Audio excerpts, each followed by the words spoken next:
来自真空的能量贝迪尼电机由约翰贝迪尼发明。有的人说老刘整天在这吹牛逼，这绝对不是吹牛逼啊！以往我分享过很多次贝迪尼电机的神奇之处，你们就是不相信。也可能是以往我讲的不够清楚，大家没听明白。那就让老贝亲自给你们讲原理和演示吧。老贝虽然2016年就走了，但他的相关宝贵资料和视频还在互联网流传。这个视频是我翻译的，就不配音了，自己看中英文字幕。这期的视频很重要，非常干货，看不了5秒就心烦气躁的人呢，不要看，直接划走。想学习研究贝迪尼电机的朋友，静下心来慢慢看完，我保证你受益匪浅。点赞收藏，下面全屏观看，谢谢大家支持。And 2 simple magnets, and both north poles. So we all know that if you want this wheel to spin, that you either have to put another magnet here to force this one away, or you have to put a magnet here to attract it in. So, but instead, what we want to do is we want to put a coil here. And we're going to sort of draw the coil like this.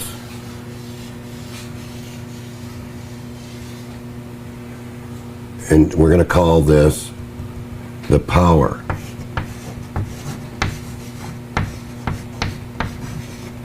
Power winding. We're going to call this the trigger.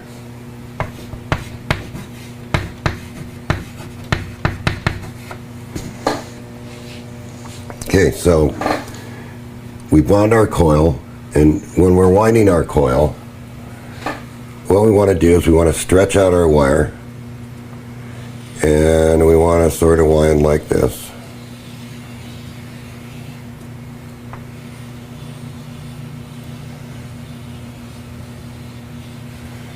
So you're laying them out, and the drill's twisting them nice and tight. And depending on how many, you could have 3 or 4 or 5. Depending so you put the ends of the wire in a drill chuck. Yes, and you twist them all together. And it doesn't make any difference whether you start winding at this end or this end, because I know that question's going to come up. What end do I start at? Doesn't make any difference. Okay, so we know we got an iron core in here, and we don't want a solid iron core. I see a lot of people just taking a bolt and just cutting it off and using the bolt. We don't want a bolt. We want individual little rods. And the reason that we want individual little rods is we don't want all the currents building up in here heating the bolt. Because when you use a solid material as the core, you cause these little circulating currents, which are called eddy currents, to generate heat. So we want to break up that by using individual rods.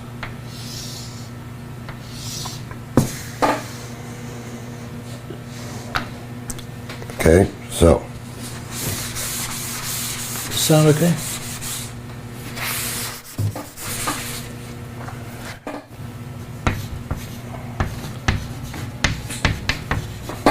Okay. So the next little step to our motor that we want to do is we want this machine to rotate. And when we talk about the monopole motor, we're not talking about a motor that can spin a water pump at Boulder Dam. We're talking about a motor that's going to be used as an energizer, because we're looking for a certain energy to come out of this motor and give us 23% mechanical.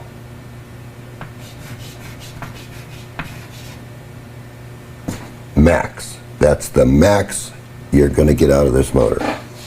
How do you know that number, John? Because we measured it with a dynamometer. And we know that the maximum that we can get out of it is 23%, which is more than enough if this is the pulley and there's a belt going from here to here, it's more than enough that it can drive something out here, whether it be contactors, whether it be, it could drive a water pump out here, but it has to be geared correctly, and this has to be at maximum speed. So we're not going to go into that. We're just going to go into the motor.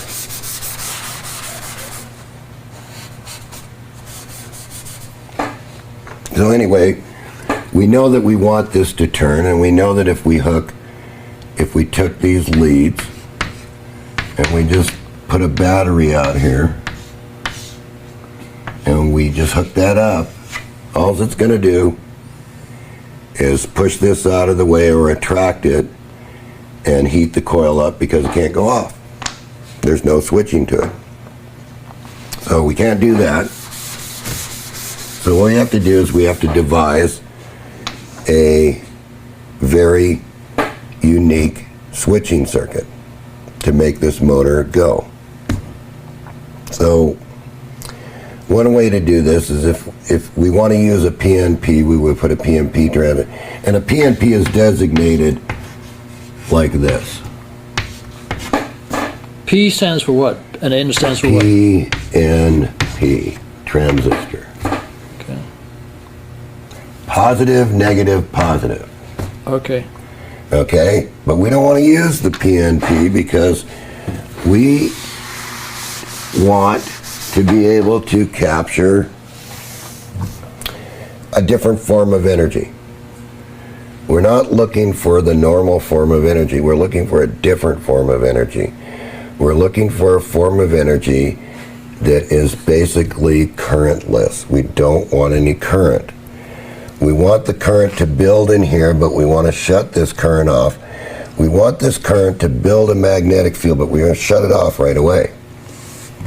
So, what we want to do is we want to use just a basic NPN transistor. And of course, in this loop, this is the ground. So, we know that we want to connect the battery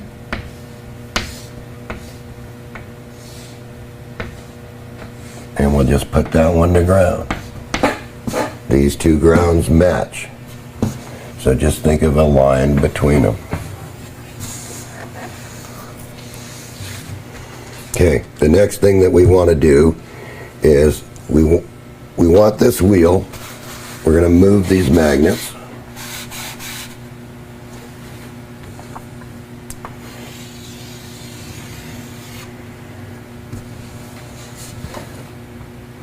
So if I move these magnets,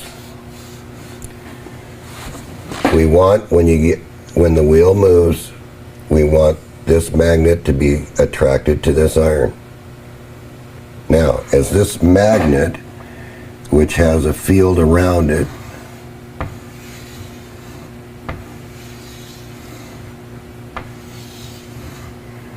comes into this iron pole, it's building a field inside this coil of wire. And we're going to use that field to turn our transistor on. So very simply, we would just come like this with a resistor, and I'm telling you where to start. 680 ohms. I don't want you to put a 47 ohm there. I don't want you to put a 10 ohm there. And I don't want you to put a 100 ohm there. I want you to start at 680 ohms. I want you to get as much wire as you can get on this bobbin that you're building the coil out of. I want you to get as much wire as you can. I want you to fill it. You don't have to count the turns because you're going to tune it. So it's not important. Then I want you to put a diode in here. And you notice these are all going to ground. That means this ground, this ground, this ground. And what this diode's going to do is it's going to clamp the transistor on the reverse spike. So the symbol for the battery is this, plus and minus. And I want 12 volts here. So I want something like a motorcycle battery. I don't want little bitty batteries that are this big that you buy because they're $3. Because you're not going to gain anything with a battery that's this size that's going to give you 1.5 amp hours. You're not going to be able to run the machine long enough to see anything. So I want a big battery. I want a garden tractor battery. I can't make this any plainer. I want a big battery. I want at least 13 amp hours.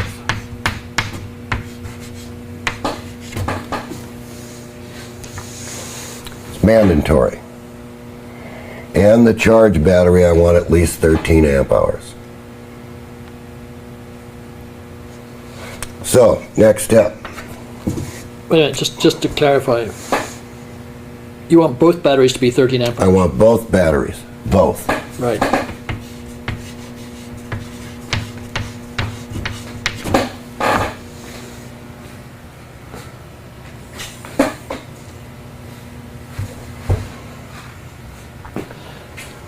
Now the reason that I want both batteries at 13 amp hours is so you have time for the machine to see how the machine works, and you don't have to worry about, well, geez, in 20 minutes this battery ran down and I didn't get anything. That's right, you're not going to get anything. You're not giving nature long enough time to do anything. Nature's not going to come right in and charge your battery over there instantly because she doesn't work that way. She works very slow. So anyway, back to this. We want this to come in and charge this iron pole. And we want enough mass weight on this wheel. We don't want a roller skate wheel. We want something that's got a little bit of mass to it. Now I know that a lot of people out there have made roller skate motors, but it's not buying you anything. You're not getting the advantage of the mass in this wheel. So we give it a start. You're talking inertia, really. Inertia. Right. But mass weight. Right. In other words, we want something that has a little bit of mass to it. Say, we don't want, say, 4 ounces. We want more like a pound. All right? So, because we want the thing so that when you give it a spin, it can carry itself around until you can figure out and get this trigger circuit operating to optimal, which means that it's going to operate in this bell curve. And we want to be running somewhere here in the curve.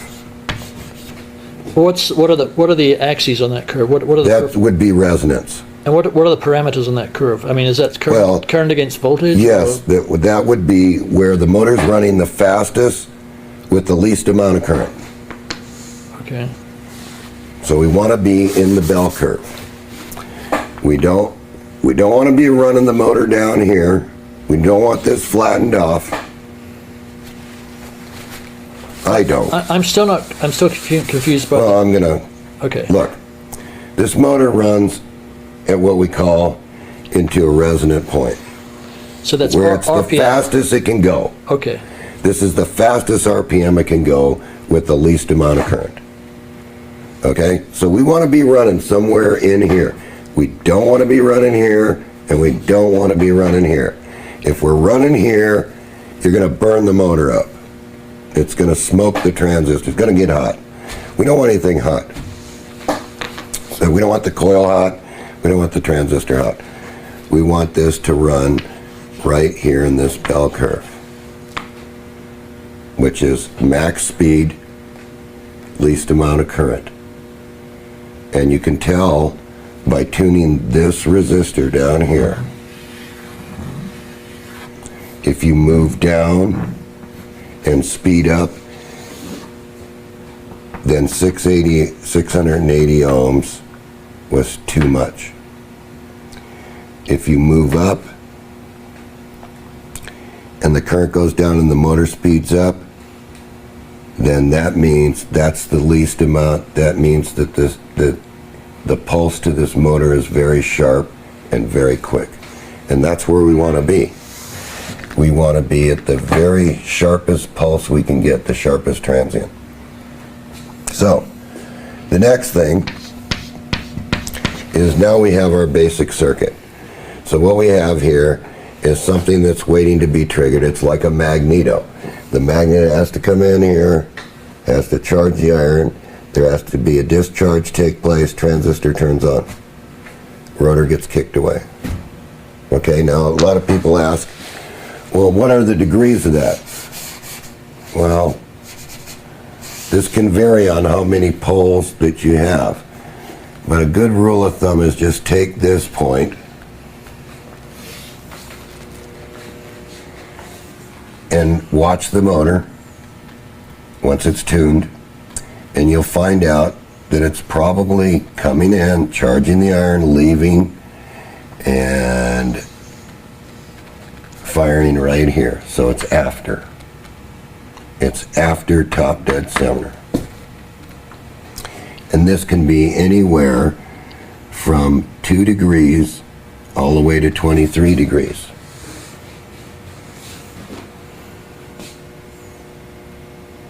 So if you just look at it, as if you have a bunch of magnets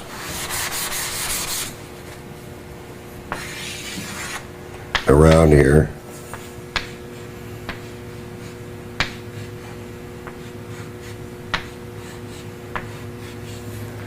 if you take these and center them all, it's always going to be after the fact. So if the motor's turning this way, it's going to be over here. It's going to be over here. It's going to be over here. It's going to be over here. And so on. All the way around. Well, what are you going to do if you have 8 magnets and this is, say, 15 degrees?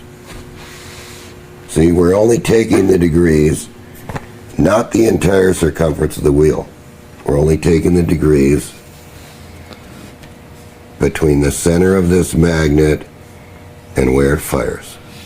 So really during the work cycle. Right. Yeah. Right. So which is where the confusion arose. Because, this is where the confusion arose. Right. I wanted to clarify that.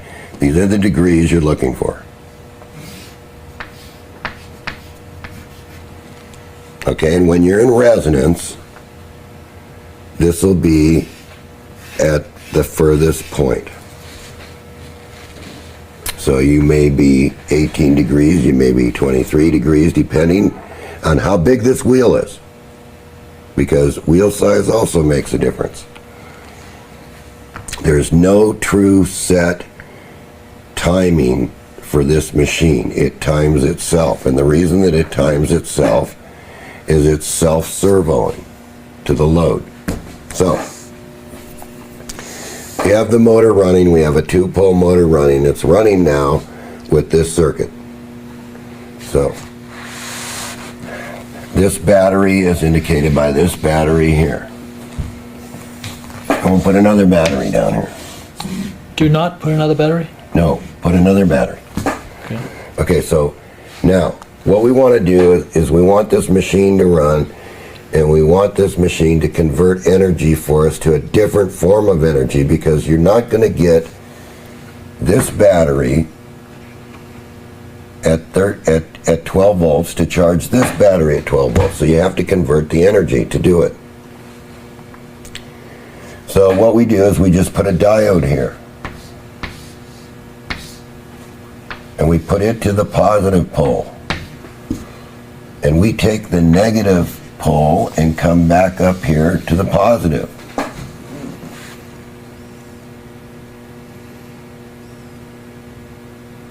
See how that works? Yeah. So that's the second battery, right? That's the second battery. Right. Okay, so what's actually happening here is, if you really analyze the whole situation, is you're using a little bitty signal to build a 24 volt pulse, because you have two 12 volt batteries.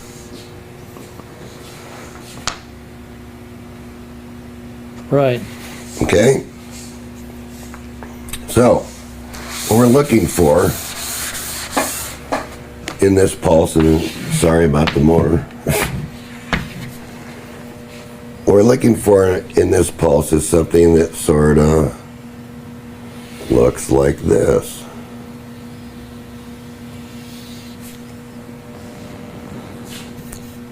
And if the windings are correct and the resistor is correct, this should be at about 300 volts. So this is the H wave? Yes. Not all will look like H-wave because no one knows exactly what they're going to use for a core and what they're going to use for magnet. Now I'm going to make this one statement here. Do not use neo magnets. Use ferrite magnets. I've probably said this 1,000 times, and now I'm telling you, do not use the neo magnets, because you're going to saturate this. This is going to be at the wrong distance between here and here, and you're going to fail. And that's all there is to it. You're just going to fail. What you want is a ferrite magnet here, a number 8 ferrite magnet. So I'm clarifying this for you. That's what I want. I want a ferrite magnet. I don't want a neo magnet. So I'm looking at voltages between 90 and 300 volts. Now, for all you interested in, well, I can't measure anything here with a meter. Well, why can't you? Why? Because you're only dealing with this. This little spike right here. It's not very big at all, is it? But what it is a hammer blow to this battery. To which battery? Sorry, I missed it. To the second battery down here. This causes a sharp transient to end up on this battery. Because this battery, battery A, this is A, and this is B. Battery A just supplies a trigger current for this device. Because what we want to do is we want to trigger the energy out of the field that builds in this coil. And we want to send that back to this battery. So actually what we want to send back to that battery is all these little spikes that actually look like this. Because that's the only thing you're going to see over the battery. And you're probably not going to see them at all because the impedance is so low here that the chemical is going to absorb it. Now, I'm not looking for current here. And one way to test this is put a 1 ohm resistor, take this battery out and just put a 1 ohm resistor here in between these 2 points. And if you are developing current, your machine is running incorrectly. All right. Have you got any notions as to why it would be producing current? Why it would be, what would be incorrect? Yes, something would be staying on here.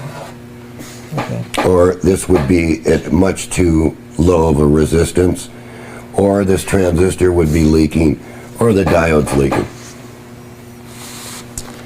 So since we don't know what components they're going to use, I can't answer the question of which one's going to leak.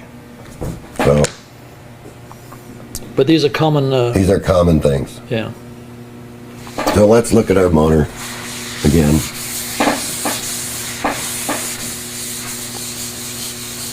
let's look at the real motor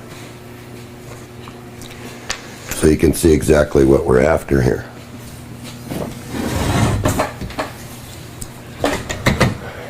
Okay, I'm just going to use the one that we built. I'm going to turn it sideways like this. I'm going to show you that if I disconnect the output battery, the signal that I'm looking for is right here. So that would be battery B you've just disconnected? Yes. I'm looking for this. I've got neon lights here so you can see the high voltage that I'm looking for. And you can hear it.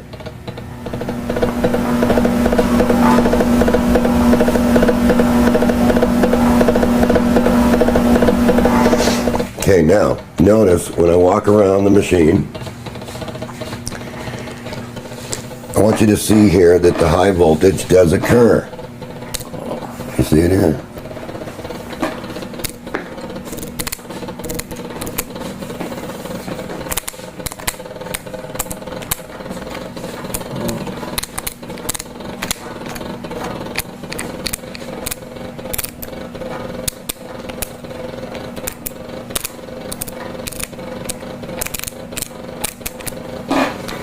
So when I connect this up,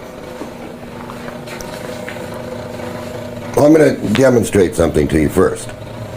We'll stop the motor.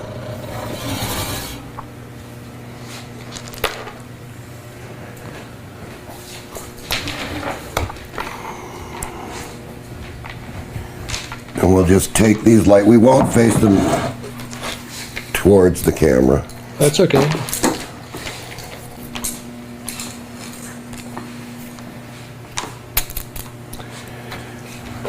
This is a 13 amp hour battery, and that's what I want you to use on the machine to test and to find out how the machine works until you get it into sync.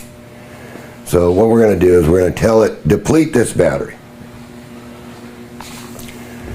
So these are like 60 watts a piece on that 13 amp hour battery. And we want them to deplete it, so it might take us a few minutes to get them depleted. And then we're going to just charge them back up and hook the lights back up.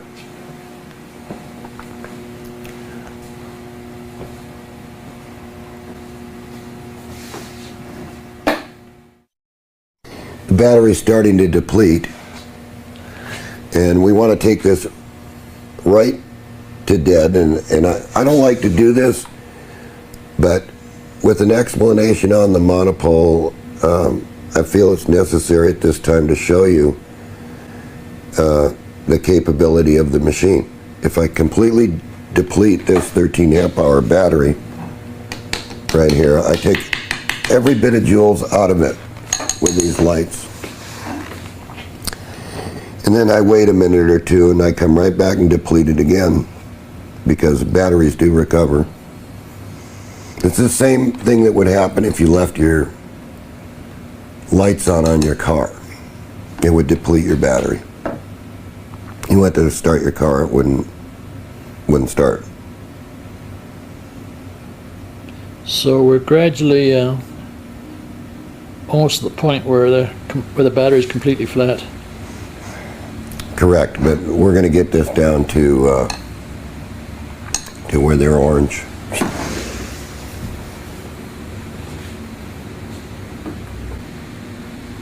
Just barely see them now. Mm-hmm.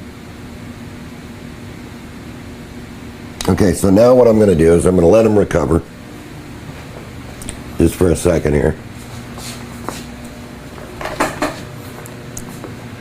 So you took the lead off. So I took the lead off to let the battery, and you can notice that the battery is sort of, you can feel sort of a little bit of heat. Because we're taking all the energy out of it. So if you'll come around here for a minute, and I'll show you the recovery here. This would be the same thing as if you went in a parking lot and turned off your lights on your car and gave it a little bit of time. The battery would recover and you would get this. So you might start. But you can see that's not recovering very well. Bring it right down, yeah. Yeah. So we're pretty dead. I've taken all the energy out of that battery.